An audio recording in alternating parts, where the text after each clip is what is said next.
Ragazzi, questo è il risultato finale, queste diciamo dove metto le creazioni più belline. Quindi ho fatto due versioni, quella che vi ho fatto vedere è appunto questa versione. Alla fine ho deciso di togliere diciamo il gancetto qui sopra la nuvoletta, anche se è rimasto il buco, quindi se mai cambiassi idea posso rimetterla. E appunto queste hanno invece il gancetto dietro,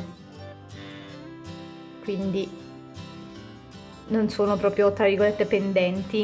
Ecco, quindi questo è quello che abbiamo creato insieme. Mi sono accorta solo adesso che ha un occhio un po' vabbè, non fa niente. Questa è l'altra, se me la metti a fuoco, eccolo. E poi appunto abbiamo creato una seconda versione che invece è questa.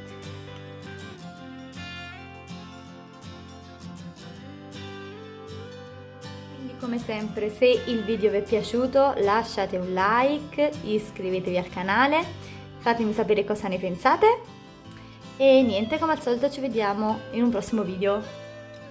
Ciao!